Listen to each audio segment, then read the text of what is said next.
Karen Block is Head of Migration Health Unit, Nossal Institute of Global Health at the Melbourne School of Population and Global Health. She's also the Deputy Director of the Melbourne Social Equity Institute, which I was part of previously, and the academic convener of the Anti-Racism Hallmark Research Initiative. And I did a research through that initiative as well. So Karen and I had a lot of engagement in the past. For the MSEI, she leads work across priority areas of migration and mobility and community engaged and co-productive research. Professor Block has a strong national and international profile in the area of migration studies. Her recent and current research includes a range of projects involving immigration and refugee background young people, women and families focused on social cohesion across the life course. Health inequalities, gender-based violence, anti-racism, and working in collaborative partnerships with communities and community-based organisations. And I think today, given what's been discussed in the news by Angus Taylor, I think this is a very, very timely conversation to be having. So welcome, Professor Karen Block.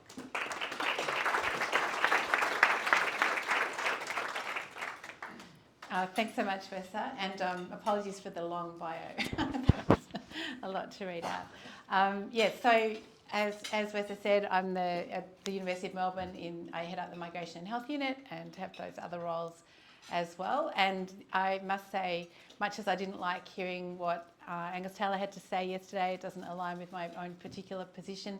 It was very timely. I thought, oh, good timing, because we're having this talk today. I too would just like to acknowledge that we're meeting here on unceded Wurundjeri Woiwurrung country.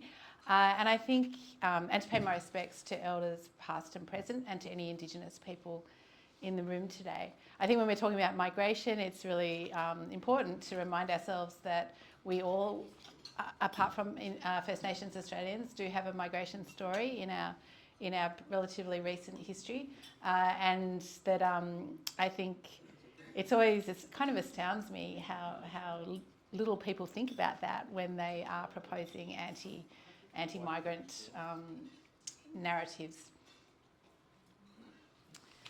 Okay, so there has been a lot of anti-migrant sentiment being expressed in public recently. This is a picture from one of last year's March for Australia rallies, where we've seen thousands of people marching in the streets, basically on an anti-migration platform. And they use rhetoric such as we need to guard our foundations, our heritage is under threat, and we should be celebrating our story. And I think, again, the kind of irony of their anti-First Nations racism that accompanies that is quite extraordinary and not something that they realise. We've had many politicians who are ready to jump on that bandwagon as well. So Clive Palmer has been, if anyone still gets the age delivered, which I do, I'm one of the few people in the world, there's full-page Clive Palmer ads there saying no migration. And it's actually been a lot of journalists for papers such as The Age and also The Guardian have been really perturbed by the fact that those mastheads are happy to take money from Clive Palmer to run those kind of ads. We have Pauline Hanson there at one of the March for Australia rallies as well, so she's very much aligned with herself with that movement. And then, of course, yesterday we had the Leader of the Opposition, Angus Taylor, announcing the new migration policy. And this is just a short quote from the many things that he said. Those who migrate from liberal democracies have a greater likelihood of subscribing to Australian values compared to those migrating from places ruled by fundamentalists, extremists and dictators. And I think there's pretty, to me, thinly veiled racism kind of underpinning statements like that. It's pretty clear who he sees as belonging and who he sees as not belonging. And he's clearly, I guess, trying to appeal to the kind of voters who've been voting for One Nation in recent times.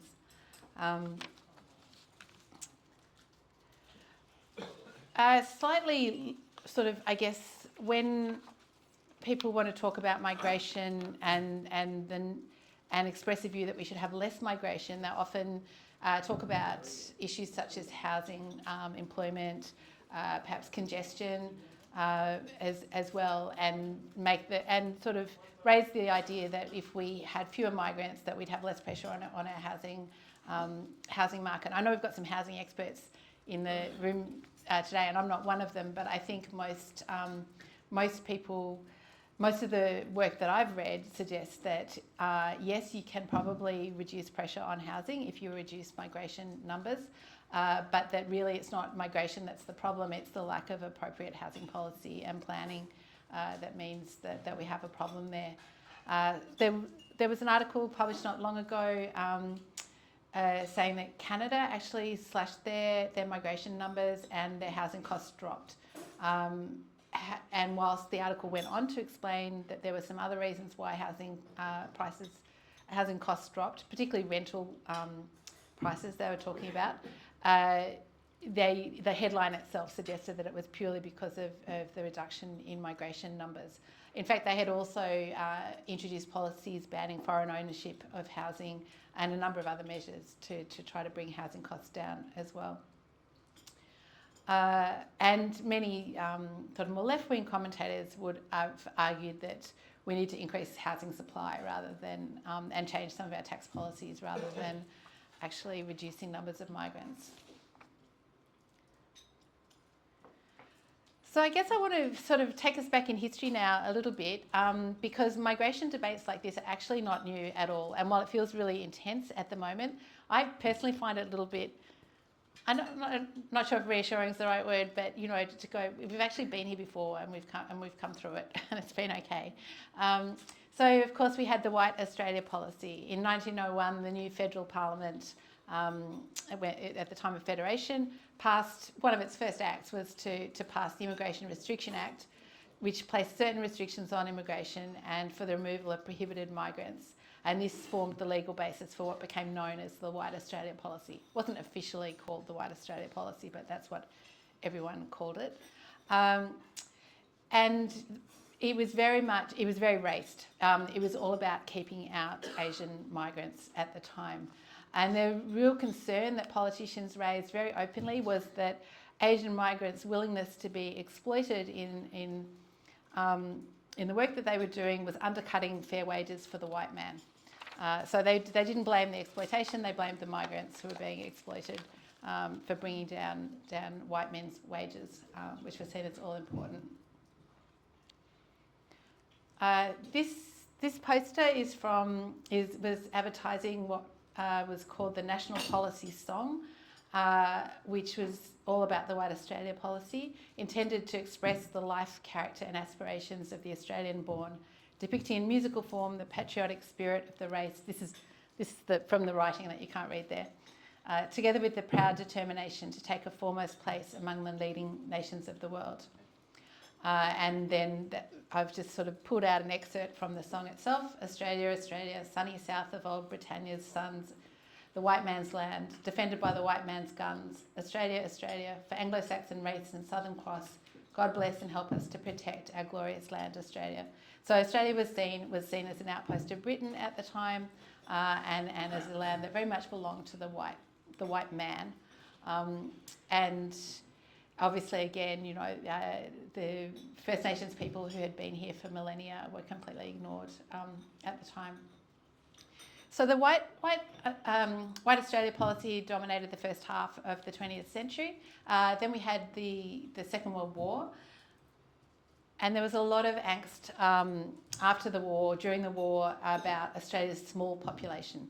And we had, at the time then, the then Labor government, but the Immigration Minister, Arthur Calwell, really promoted this policy of populate or perish. And you can see from the picture there on the left, the concern was again about Asian migrants. So there was talk of the yellow peril migrants from China in particular, or from Southeast Asia as well, coming to Australia to take the white man's land. So populate or perish didn't mean anyone could come and populate Australia. What they wanted were British people. So there was advertising. There's a picture of an ad there that was an ad in Britain saying they wanted men for the land, women for the home, employment guaranteed, good wages, plenty of opportunity, and then underneath you could go and apply at Australia House in London to come out here on a £10 assisted passage at the time. And it was very explicit. There's a excerpt from the newspaper, the minister talking about what type of migrant we want, and the type of migrant that we wanted was British at the time.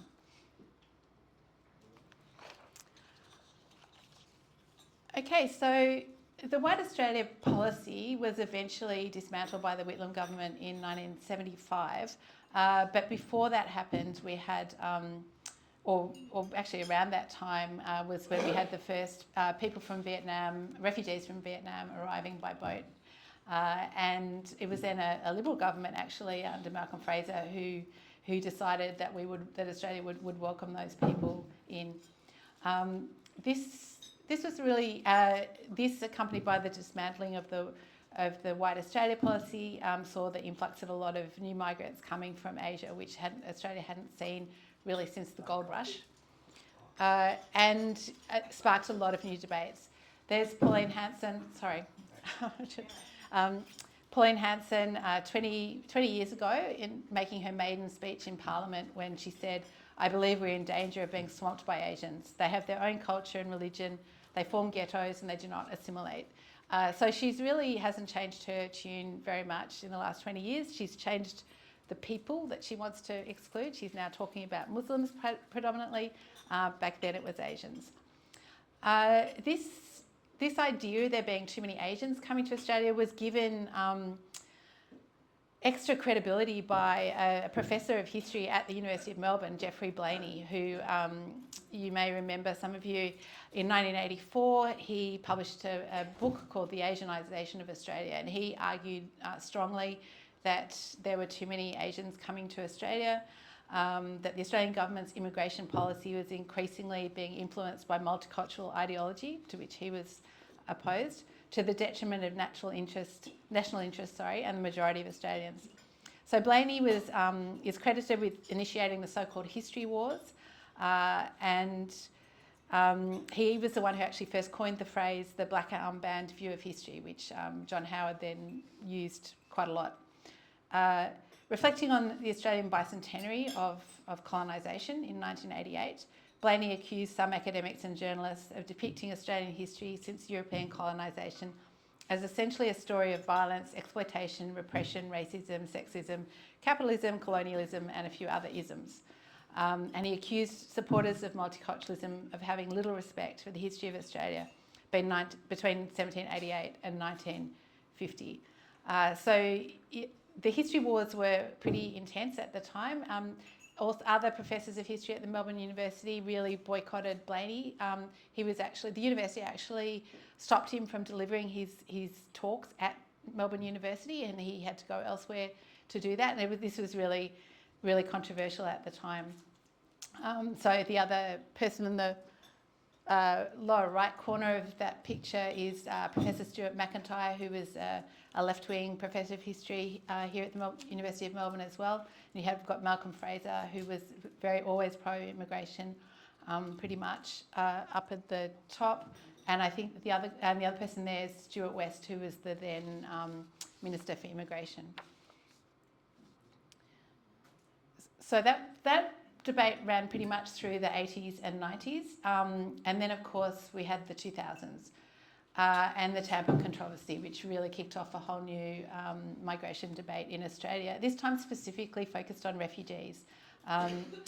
And I'm sure people will remember that the Tampa was a Norwegian ship which rescued 433 refugees who were fleeing repressive regimes in Afghanistan and the Middle East. They were rescued from a sinking boat in the Indian Ocean, which had crossed into Australian waters, and the Australian government completely refused to let them to let them come into Australia. And John Howard's very famously said, "We will decide who comes into this country and the circumstances under which they come." And Angus Taylor repeated those words yesterday, so it's still alive and well, that mantra.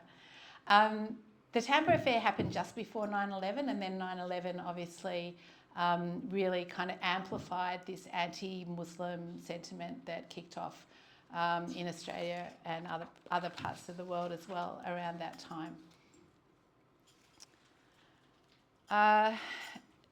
Here I've just got a couple of quotes from an article written in The Conversation by Randa Abdel Fattah, who you may remember was recently the centre for controversy at the Adelaide Writers' Festival, where they first invited her and then uninvited her, and then everybody else, a lot of other authors, then decided not to attend, and the festival was eventually cancelled. Pauline Hanson's there again, doing her wearing a burqa into Parliament, for which she was banned. And she has been, very famously talking a lot about sort of raising the anti-Muslim rhetoric. This has had a really profound effect on young Muslims living in Australia, or all Muslims living in Australia. And the quotes there are from young people that Randa Abdel Fattah interviewed, saying things like, "I'm not afraid of terrorism, I'm afraid of being accused of being a terrorist, growing up Muslim after 9/11. And another young person saying, "I've always had this almost preconceived guilt attached to me. It's the million messages in the media, politicians, popular culture, all of these things that add up and up." So those are the recurrent debates that we've had. Pauline Hanson's been ever present for the last 20 years, but many other people have been involved in those debates over the years. I now just want to talk very briefly about sort of some facts and figures around migration in Australia, and then I present a little bit of my own research that we've been doing recently around regional refugee settlement and what it's actually like on the ground for migrants, which is much better than you'd think if you just read the headlines. So migration has been growing across the world in the last sort of 25 years. We can see this is the World Migration Report. International migrants have grown from 150 million to 281 million. But actually, as a percentage of the world's population, it's still quite low, and it hasn't changed all that much, gone from 2.8% up to 3.6%. The people migrate inevitably to create better lives for themselves. It's for better job opportunities, to study, to marry or reunite with families, to retire in some cases, or for safety, to flee conflicts and disasters and persecution. So I think one of the things that Angus Taylor said yesterday was that, migrants were self-serving. They were coming here to make a better life for themselves rather than a better Australia. And of course, that's why all of us who are not First Nations in this room, that's why all of our ancestors came here, unless they were convicts. They came here to make better lives for themselves. So nothing has really changed there. I think it's interesting, if you have a just quick look at those figures, labour migrants make up the largest number of migrants. So most people who are migrating to work, and that includes people coming to Australia. Global remittances are really interesting. I won't go to that much, but remittances are money that migrants send back to home countries to support their families. And in many poorer countries in the world, remittances make up a much bigger proportion of the economy than overseas aid, and sometimes they're a very, very substantial proportion of the local economy indeed. One thing that has been really disturbing over the last 20 years is the rise in the number of refugees and people who've been displaced by conflict. So that's gone from 14 million refugees to over 35 million. So, that would be a sizable country in itself. If we zero in on Australia, Australia's permanent migration program hasn't really changed that much over recent years. There was a big spike post-COVID, which really mainly made up for the dip during COVID. But we've had roughly between 150 and 200,000 permanent migrants coming to Australia for most years, for quite a long time now. They're made up of skilled migrants, who are the biggest proportion, family reunion migrants, the next biggest, and then humanitarian migrants or refugees are the smaller number. They were pretty around 12,000 migrants, refugees were taken into Australia over about 20 years, but recently that number's gone up slightly to about 18,000. But it's still a very small proportion of the overall, our overall migration intake. And I think it's interesting when we think about how much of the kind of media focus is on refugees when really they're not such a big proportion at all. What's less recognised, I think, is that in fact we have far more temporary migrants coming to Australia every year than we do permanent migrants. And often when people talk about the numbers, they really focus on those permanent migrants. But these are numbers from June 2024 when there were 2.7 million temporary migrants in Australia. A temporary migrant is someone who's here for at least 12 months or more. So we're not talking about short-term visitors. We're talking about people who are here, often working here. New Zealanders make up a large number of those, but there's still 2 million even after you don't count New Zealanders. International students are a large proportion. Visitors, people on bridging visas who might have claimed asylum here, and also a lot of temporary skilled and unskilled or lower skilled labour migrants as well. I'm currently doing some work looking at the PALM, Pacific Australia Labour Migration Scheme, where Australia brings migrants in from the Pacific countries and also Timor-Leste to work largely in agriculture, abattoirs or meat production, and also to a lesser extent in care industries such as aged care. And our regional economies are really dependent on this type of lower skilled labour, but we don't hear much about them. They're often quite a hidden population, but also a population that are rather at risk of being exploited. I think it's important that we do focus more on temporary migrants. There are many more of them than there are permanent migrants. They're encouraged to come here for our own economic benefit, but it really represents a big shift in Australia's migration patterns over the last few decades. Post-war, post-Second World War, it was very much the case that migrants were encouraged to come to Australia to live here long term and to become citizens and make new lives here. But temporary migrants are expected to come, contribute to the economy and then go home again. Many do stay for years, and actually quite a few do become permanent migrants through our skilled migration scheme. And as I said, they typically work in care work, construction, tourism, horticulture and hospitality. They're also ineligible for Medicare and welfare benefits for the most part. And I'm sure you remember during COVID where temporary migrants were excluded from all the COVID benefits and basically told, you need to look after yourselves or go home, which is a pretty inhospitable way, I think, to treat people who we've brought here for our own economic benefits. Okay, Australia, with all that migration, is very culturally diverse. So over almost 30% of our population was born overseas. 50% of our population was either born overseas or had at least one parent born overseas.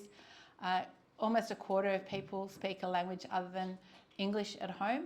And then if you look at Melbourne, where we're sitting right now, we're more culturally diverse than that. So in Melbourne itself, Greater Melbourne, 41% of people were born overseas from over 200 different countries, and more than 30% speak a language other than English at home. So we are living in a very culturally diverse part of the country. Okay, so that's just to kind of situate our discussion in facts, I guess, because I think there's a lot of misinformation about migrants and how many and who they are and all the rest of it. So now I just want to talk a little bit about this project that we've been doing looking at regional refugee settlement. And this is an article that we published in The Conversation just a couple of weeks ago. And this is a quote from one of the refugees living actually in Mildura, I think it was. Albury, this one, who had said, had lost hope in humanity, but now I call myself human. And And really, I think what we've found in this project is that there are a lot of really good news stories about migrants living and refugees living in regional areas. So the project itself is called Settling Well in Regional Australia. It's partly funded by the Australian Research Council and partly by the Department of Home Affairs. So in fact, our government invests a lot in supporting refugees to live in regional areas. For this project, we surveyed more than 600 people and we interviewed more than 300 people, both refugees and people from local communities where they were living, across 6 sites and 3 states, which are shown there. And consistently we encountered stories of welcome, belonging and regional Australian towns really embracing refugee communities and benefiting from their contributions. So I guess historically most refugees and migrants who've come to Australia have settled in major cities such as Sydney, Melbourne or Brisbane.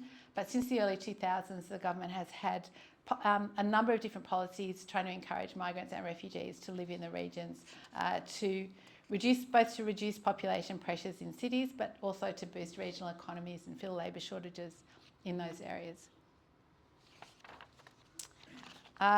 So in this particular project, we had a really diverse group of participants, came from 32 different countries, and some of the most common are listed there.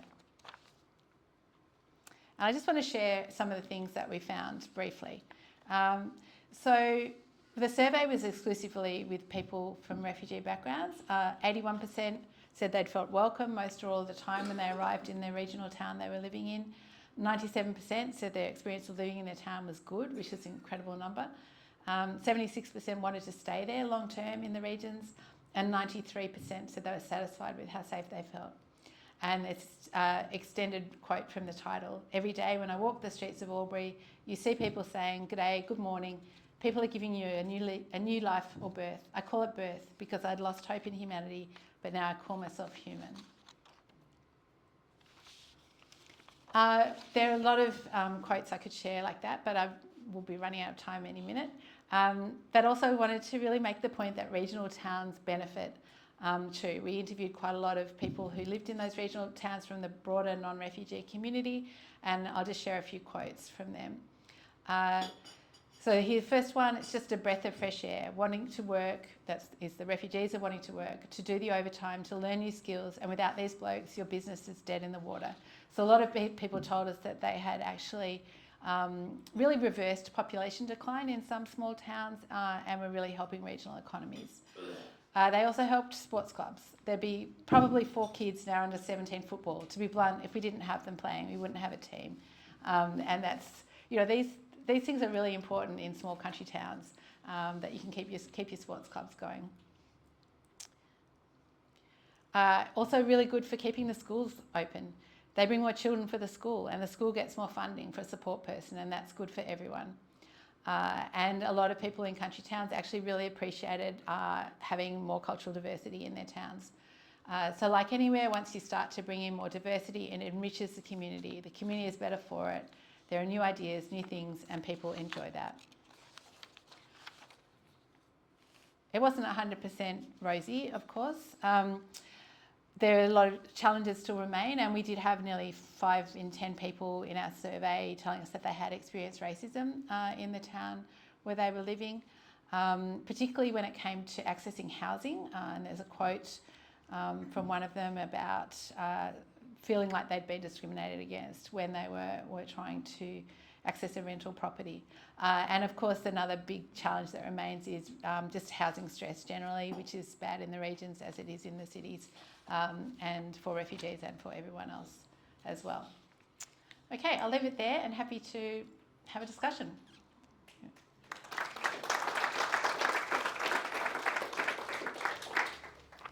Thank you. That was wonderful. So we've got a question. Yeah, we're heading to Q&A now. So question. Thanks. Actually, rather, I would like you to tell us which group. I've got other questions. Yep. I mean, I've worked in migration since '75, all aspects of it, and started many of the organisations that exist today. I also broadcast for 25 years, and I was a founder of SBS before we had a name and before we had television. So I'm an annoying presence here. Which group had the most people returning to their country of origin? After coming here, I'm not sure that I know the answer. You do? The £10 pound. £10 poems. Okay, yeah, there you I are. mean, it was a classic. Because I'm older. Okay, it was Not a much classic. older than me, I don't think. Yeah. A little bit. No other group had so many people returning to where they migrated from than the English. Mm. Obviously, just the cheap fare was not enough. Yeah. I have fought discrimination of all kinds, and it exists today. And the people that are being underpaid or exploited, and they're exploited also by holding back the documentation that allows them to apply for residence, and following that apply for citizenship, okay? And so there are many who are being held back. So we had a previous speaker last year, talking about modern day slavery, and we practice it. We're bigger here. And so for every comment made, every discriminatory comment, we've got material to combat that, okay? So this wonderful place, and I've been here a long time, since '64, a long time, and I'm very happy in some aspects. I'm also not blind to others, and others are, well, she wasn't born here anyway. So do you have a question? So rather than a question, my question is, please give us both sides and give us a bit more than just the current thinking is very limited. Thank you. And I thank you very much. Thank you. Maria. Karen, hi. Hi. Maria Dominguez from the Settlement Council of Australia. And I want to commend you on the report because we've been circulating Oh, settling well. good. Yeah. And I've recently come back from the Wimmera and also Warrnambool to check in with how the communities are going there. I think what your research is doing is absolutely brilliant because it is about some of the success stories in regional areas. And if you look at the Karen in the Wimmera, what a success story that's been. But of course the corresponding investment in settlement has to keep happening. And I think that's the worry for those of us in the sector. There's an assumption that it just happens. It doesn't. No. A lot of work goes into it. There's a lot of frontline agencies that have to do a lot of solid work in both creating the host kind of community's readiness as well as the newly arrived communities. And you can see the success factors, and you've done that so well in your report. The issue for us is, how do we better collaborate with researchers like yourself when you produce these amazing pieces of evidence in a way that builds shared advocacy? Because clearly our politicians on all sides of the fence are not they're not listening to the research. We've got community sectors that's really keen to amplify the research that you're doing, and we're doing that. Maybe we're not collaborating enough with universities. I mean, that could be a gap, but certainly in terms of then using that research, and I really commend Per Capita on these kinds of events, because that's precisely what's missing in this dialogue. It's these kinds of pieces of strong evidence that suggest migration can work remarkably well. As you know, you said so in your report, the revitalisation in the Wimmera has been phenomenal. And local communities love their communities coming from Burma. So, and certainly I can't see One Nation winning anything over there. No, I can't either. Yeah. Well, I mean, watch this space. So why yeah. can't we keep reproducing this? Yeah, no. Well, Sorry, very long-winded. You want to come back to the podium? Yes. Oh, sorry. Thanks, Maria. Yeah, no, I'd love to collaborate more. Let's talk about it. I think you're right. And that's something that probably as academic researchers, we often don't have the time or potentially the skills either to really do that policy translation work as well. So I think the more collaborating we can do with people like yourselves and other people perhaps in this room, the better. It takes a lot of different people to make change. I think it's interesting. I think some of the work the government does very quietly is quite supportive is pretty supportive of migration, but then they're just too acutely aware of the One Nation vote and kind of pandering to that in their public utterances. And I think that's a problem. I think we need better leadership there. Yeah. And this is probably something we can Please. find ways to collaborate on as well. Yeah. I know Sarah, we've got a question here, and Jen as well. So we'll start with Sarah. Hi Karen, thanks so much for your presentation. I'm really interested to hear your comments and thoughts about the decoupling of housing crisis and housing stress with migration and causality of undersupply of housing, and if particularly you thought that there was a regional slant to that as well that came up through your research. Yeah, I think. I think it's probably inevitable that if our population is growing through migration, and it has been, that does require more housing to house those people. So it's not that there's. I wouldn't argue, and I'm not a housing expert. I know there are housing experts here, but I think it's certainly true that migrants contribute to housing pressure. But we need the migrants. Our economy needs the migrants. Those regional economies, as Maria was just saying, they have been revitalised through migration. Many of our really important sectors rely on migrant labour and would not be thriving at all, or even coping, including our food production system, if we didn't have all that migrant labour. So really, it's up to governments to do the work that needs to be done to create the housing. And I'll leave that to the housing experts as to how they do that. But in the regions too, there's big issues around housing. Not enough new housing being built. And it's not like, it's obviously space out there. Got a question here.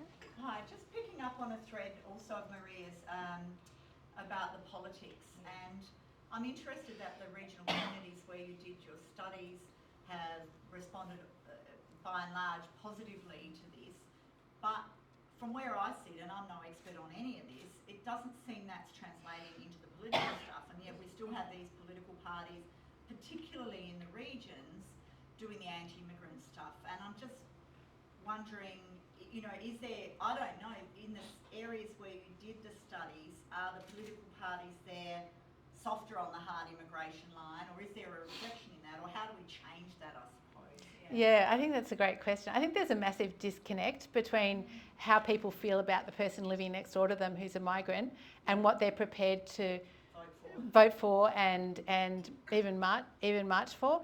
And it's and I blame politicians. I think they are using xenophobic rhetoric because they see it as an easy way to get votes. When people are struggling in their lives economically, struggling to get a house, or struggling to get a job, or struggling to pay for their groceries, they want someone to blame. And politicians are saying, hey, you can blame the migrants. And people are not necessarily, not everyone, of course, falls for that, but enough people are ready to go, yes, that makes sense to me.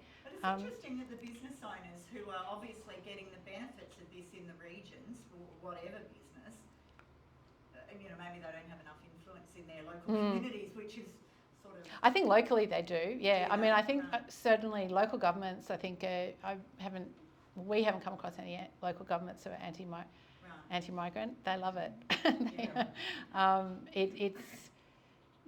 It's right-wing politicians who are looking for scapegoats that they can win votes from. And the local community not buying in Yeah. way, even though they... Well, yeah, not enough. I think that there is plenty of...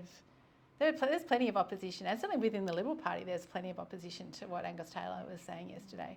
And the Liberal Party has not traditionally been an anti-migrant party. I mean, to be honest, the Labor Party historically was more anti-migrant because they wanted to protect wages for the white man, whereas the Liberal Party saw it as a good business to bring migrants in. So yeah, we've had a flip. God. So Janet? Hi, Karen. Hi, Janet. We have a history. We go back. I just want to rehabilitate Arthur Porter. Okay.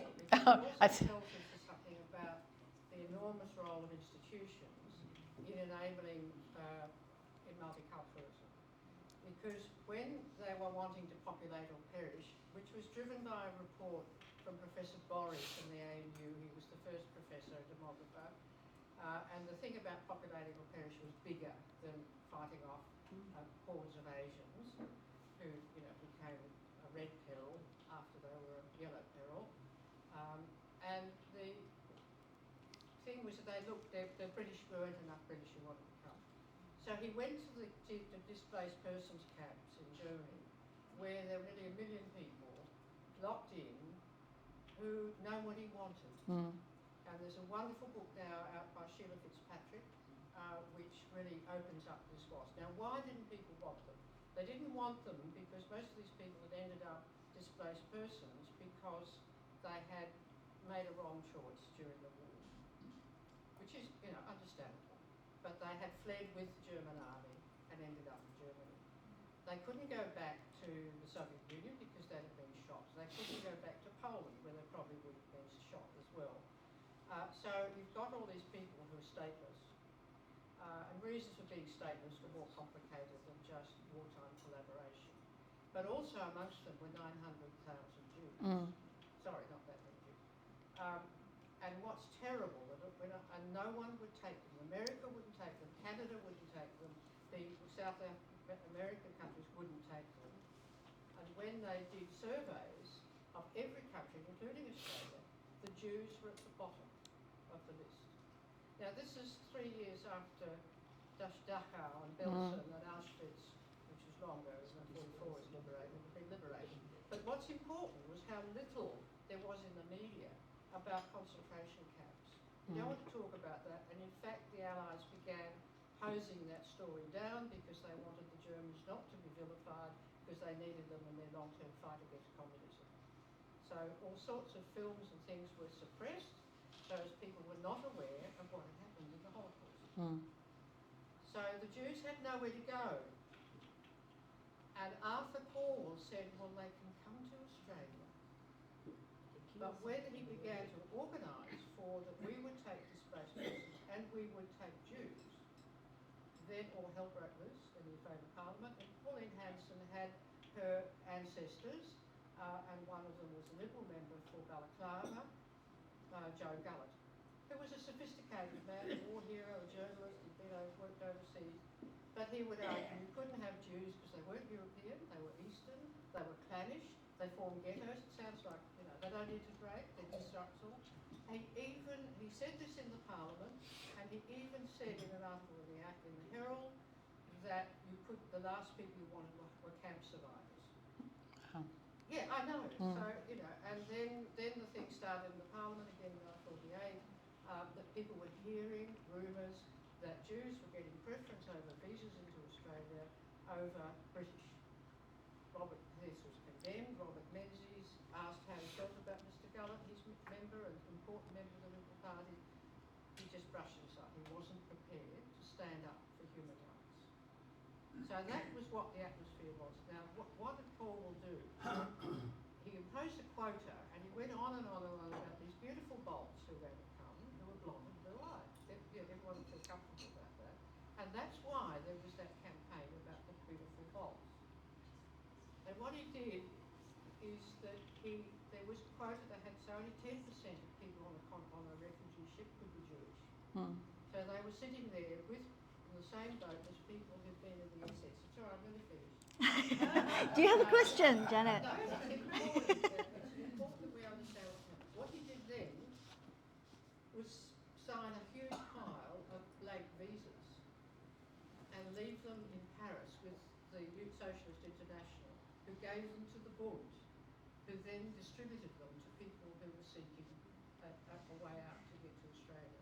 And then he also funded and helped the Jewish welfare societies, so that about half the Jewish refugees were helped by the Jewish community themselves, and that's how Melbourne ended up with the largest Holocaust survivor population outside Israel. Now, the other thing that Corwell did was... So do you have a question? Yeah, I am. It's important you have this background. The next thing he did was to go to the unions and say, look, these refugees are not going to be paid less. They have to be paid the same as displaced workers. And that was agreed and accepted. And because of that fundamental wage equality from the beginning, then multiculturalism began to happen, not just in the Snowy Mountain scheme, but in the Ford factory, in every factory floor. And so people found themselves equal, same rights, same wages. They also got acculturated into the labour movement and the unions. And the unions from then on became enormously in making multiculturalism work. Multiculturalism didn't start with people in North Vaughan discovering they like spaghetti bolognese and black coffee. It began in Broadmeadows, it began in Geelong, and that began in the factories. A lot of that was undone by the closing of factories with the return to getting rid of tariffs. But what I'm getting at is that, in fact, one of the most important agencies for reaching people and engaging with them is, in fact, through not just the unions who continue to do this and have done consistently fabulous work with immigrants and refugees and have really integrated them completely into their activities and defended them. But you've also got to use the Labor Party itself. And because it's an institution that has reach into the communities and has members. And so it's not going around preaching at people, it's around engaging people in groups, talking about the sorts of things that you've done. And I know of other places where this has been the same tremendous result. And it's in fact a replication of what happened on the factory floor, where multiculturalism was born by wage equality and citizen equality. Thanks, Janet. Thank you. I'll always bow to Janet's historical knowledge. It's much more detailed than mine. Yeah. Any other questions? Some very positive numbers about settlement of immigrants in regional communities, and noting what you said about housing, a lot of the other pressures on infrastructure, I think are felt much more keenly in cities than they are in regional communities. Do you have a view on systems that are set up to allow immigrants in on the basis that they settle in regional areas or areas where they're likely to be more warmly received? A lot of the project that we've done has looked at which of the people in regional areas are keen to stay there. I certainly don't think we can have a system that says, I certainly don't think we should have a system that says you have to live here and you can't move, because you're automatically then setting up people with different sets of rights. We had it. Yeah, well, we have it. We had it 2 years minimum. Yeah, we still kind of have it in a way for skilled migrants, you know. But I think thinking about a lot of people want to live in the regions. We've found in our research people who've come from regional or rural areas, they don't want to live in big cities. They would much rather live in the regions. They feel much more comfortable there. They feel safer there. They like the peace and quiet. Also thinking about if people already have family somewhere else, that's where they want to go. And so there's no point putting someone in Mildura if they've got family in Melbourne, you know, they're going to leave.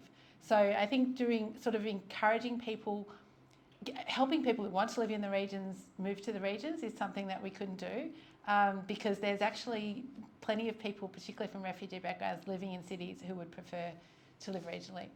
So I'm definitely not in favour of anything coercive, but you know, providing support and encouragement for people to live regionally, I think is worth doing, and then providing the housing and supports out in the regions that are needed as well.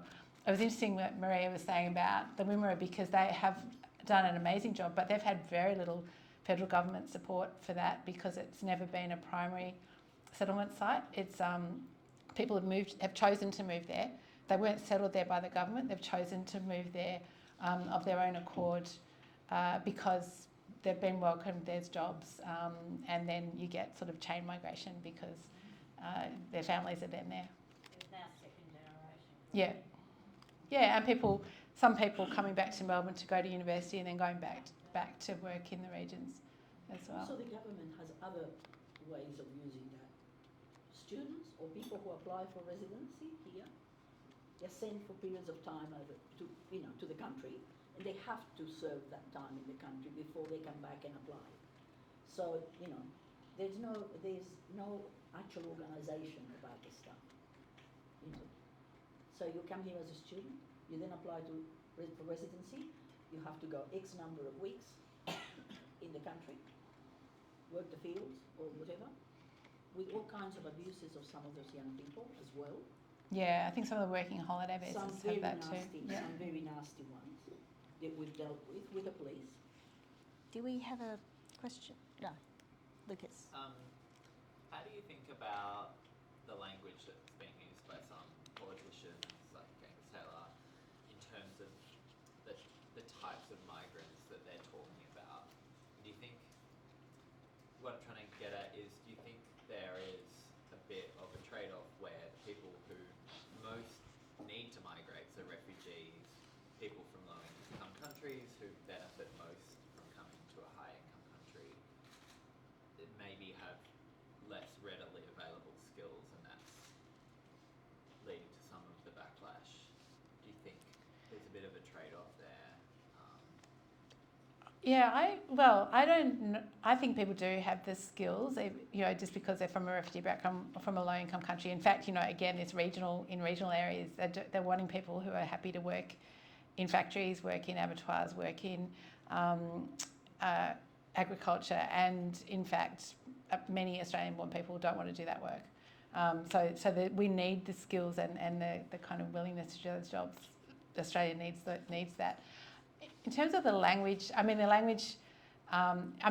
think it's not very thinly veiled actually, but it's essentially racist language that's getting used. It's code for saying we don't want people from Muslim countries, we don't want people, we want white people, right? Is what he's saying, from Christian background countries. So what am I getting at? So that's what I think about the language, and I think it should be called out. I think one of the things about racism in Australia is calling someone a racist is considered a worse sin than actually being racist, and so people are reluctant to call it out when they see it. I'm doing it in this room because I'm assuming it's a safe space, but it's I think that's a real problem. I think we have to get real about actually calling things like that out for what they are, and not just accepting it at face value, because it's outrageous to say that people from countries that have experienced war or dictatorship don't have values that we want here. They're leaving those countries because they want to get away from those things, not because they accept them. Yeah. Thank you. We've got one more question here. What is the percentage of refugee or migrant versus migrant? In Australia? Yeah. Let's say we have 100,000 people. What percentage is refugee? I don't know. Every year? So every year at the moment, our quota is about 20,000 refugees out of an overall permanent migration program of about closer to 200,000. So about 10% of permanent migrants. Much lower if you take into account temporary migrants, because they're per year, I can't tell you the exact numbers, but it would be well under 10%. Do you have an idea how many people live in Australia versus coming in or right now?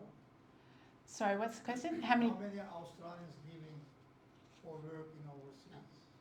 How many Australians are living in Australia? What's the population of Australia? No, leaving leaving. Australia. Leaving. No, I don't know. It's the net. People who are demographers look at the outflows and inflows, and the net is incoming. So there's more people coming than leaving, but there's always quite a number of people leaving as well. Yeah. Do you know the numbers, Maria? It's less, yes, you're right, but I don't know the specific numbers. Yeah. But it is the celebration of 1 million refugees since the program started this year, so Australia's embraced 1 million since, but certainly the history that you shared is a big part of that. Yeah. That's when we broke the mold. Yeah, and Australia's really proud of its settlement program. Rightly so. It's really good, but it's then weirdly discoupled from how we treat people who come here without being invited. Every year we obviously go to Geneva as part of the UNHCR intake assessment about source countries and all the rest of it, and we are the pride of the world. Yeah. Can I just add one thing? One Holocaust survivor. Very short. Sorry, who's been through hell, arrived at Fremantle, and for the first time in her life, the government, in filling out her arrival form, didn't ask her religion. And it was those sorts of basic secular fairness things in the Australian practice and the Constitution which provided protection.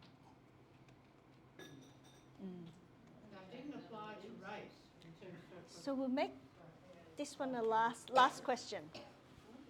Trump changed wonder, I've become really concerned about how much paranoia there is about migration.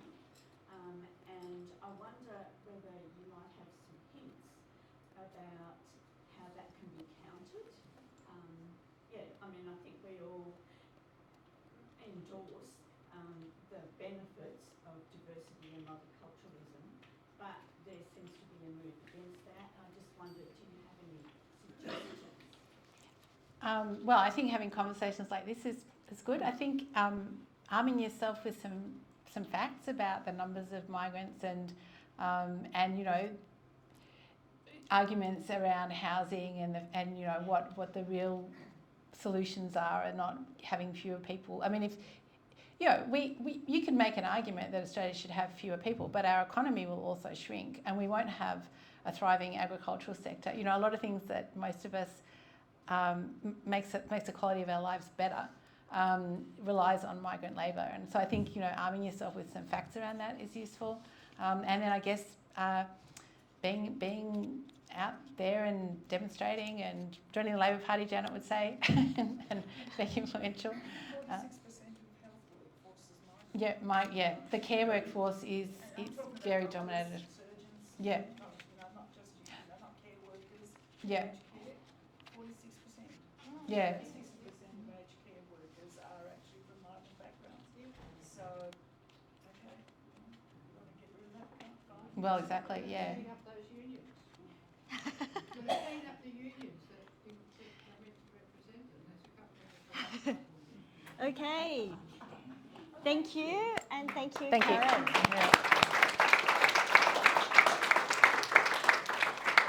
And our next John Cain Lunch will be in May.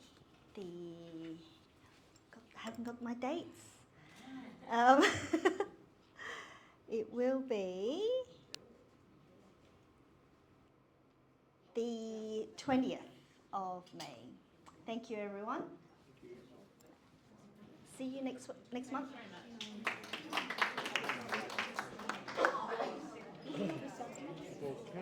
Pardon?